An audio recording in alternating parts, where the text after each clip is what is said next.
Hi, I'm Andy and I'm a smoker. I smoke cigarettes and that's all about to change soon. I'm about to stop smoking. In 2009, I found electronic cigarettes by accident. Now, for those who don't know what vaping is, it all revolves around this new fantastic invention which seems to be an electronic cigarette. Now, I told my wife about this today and she didn't believe me. I got my first kit and shared my experiences about them on YouTube. Really, this video diary isn't for me to review devices, it's for me to pass on how a smoker is getting on vaping for the first time. And I can honestly say, you can kiss goodbye to cigarettes. It's really opened my eyes to the fact that, you know, you don't have to smoke, you can vape. I had found one of the most vibrant, fun and well-informed communities on the planet, and I was proud to be part of it. As the community grew, various government organisations and the European Union wanted them regulated with strict medical precision.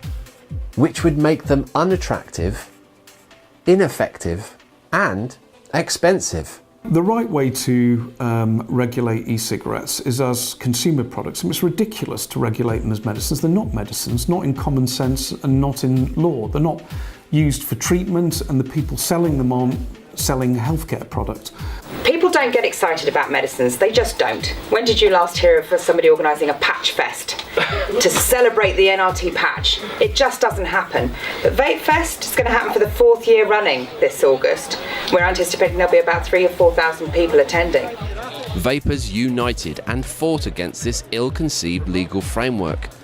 These balloons represent the lives of smokers that would be saved if the European Parliament and Envy Committee got it right today. These are lives that can be saved by e-cigs, because e-cigs save lives! And for the first time ever, a community who were fighting for the right to reduce harm were instrumental in changing political opinions. A nyní přistoupíme ke zprávě McEwan. And the vote went in our favour. I just can't believe it. I cannot. But it's fabulous, fantastic news that we won. E-cigs were not going to become medicines. What a phenomenal day in history today is. Sadly though, e-cigs were then included in the Tobacco Products Directive. This TPD enables the EU to regulate advertising and what can be sold. And now this law is about to be enforced. Right now, before the TPD is implemented, vaping is booming. People can order kits online and watch YouTube videos. People are actually taking control of their own destiny with this and not their own, you know, what they enjoy. So that's what it is. It's a hobby as well for people. A lot of people see it as a hobby. Ex-smokers read forums and visit vaping festivals to find products that might work for them. And for the first time, as a colleague of mine, Jacques Huzek, has said, stopping smoking is interesting and fun. It's quite an extraordinary good thing about free markets, allowing people to find their own way out of the risks of smoking. This freedom of choice and information, I think, is key to vaping's success. It's been out of people's pockets as a transfer from buying cigarettes to buying a safer product. So acceptable and attractive. Us vapers have heard over and over again that the European Union does not want to ban electronic cigarettes. This isn't about banning them, it's about closing loopholes. This is not a directive which prohibits smoking or prohibits e-cigarettes, it just regulates them. Linda McEwan, who pushed the law through, told us this. There's a lot of things being said out there about e-cigarettes, and people are scared that e-cigarettes will disappear from the market. That's not what we have voted today, on the contrary. And I have no intention whatsoever of trying to get those products off the market. So I keep seeing people saying the EU wants to ban e-cigarettes. Nobody's trying to ban them. Parliament has voted to allow e-cigarettes to stay on the market as consumer products.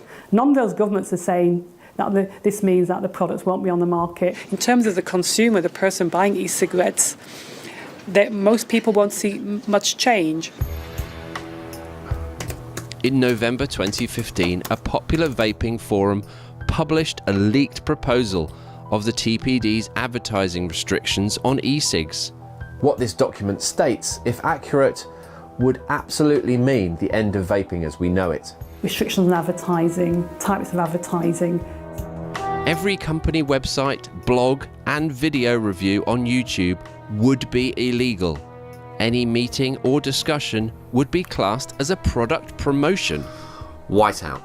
This essentially is telling me that I cannot do a video like this. It is prohibited. Where is my freedom of speech? Where is my right to choice? Where is my right to actually take nicotine as I choose instead of actually being committed to death by these thieving, horrible, nasty politicians? These products are competitive consumer recreational drug products in direct competition with cigarettes. Think about the real public health agenda, which is getting the maximum number of people to switch. And you don't do that by making a product as safe and bland as possible. You make it as attractive as possible and allow powerful marketing for it. This whole sector needs to be free of that sort of stricture, particularly at the point of sale. It needs to be marketed freely as a consumer lifestyle product. In December of last year, EU Health Commissioner Tonio Borg told a Brussels press conference, "We are not banning smoking, we are making it less attractive." In practice, when it comes into force, it will bring about a reduction in tobacco consumption. Well, Mr. Borg, me and my 2.5 million vaping friends would disagree with you, because by imposing the same strict rules of tobacco advertising, surely it will reduce the amount of people who are actually able to discover this safer alternative. The consequence is that you have a negative effect because fewer people switch and therefore more people continue to smoke. And that's the health impact, the negative health impact of excessive caution. And that is at the heart of the misunderstanding, the marketing proposition that has to go with e-cigarettes to make them attractive to smokers. If the Tobacco Products Directive goes through, as written currently at the moment, what the impact of that will be is businesses like mine will close. So last week I wrote to several of my local representatives using the site writetothem.org, which enables anyone to contact their local elected representatives. My letter contained one simple question, asking them to explain how restricting freedom of speech about a safer alternative will achieve Tonio Borg's goal of reducing tobacco consumption and harm. My first reply came in from Claire Moody, who is a member of the European Parliament for the southwest of England for the Labour Party. And it quickly became apparent that I had received a copy and paste response. She hadn't actually read my question. The second reply came in quite quickly, this time from Dr. Liam Fox, who's my local Conservative MEP. Who used to be the Secretary of State for Defence, a job which has clearly enabled him to dodge questions with great skill.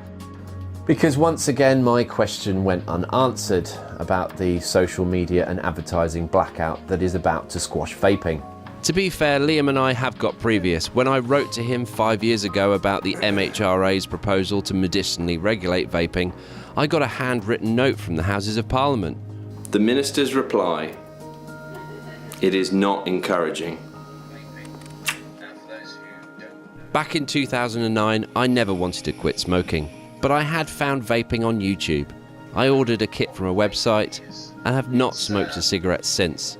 Without that website, without the forums, without the vape meets, without that free flow of communication, I'm sure I'd still be smoking today.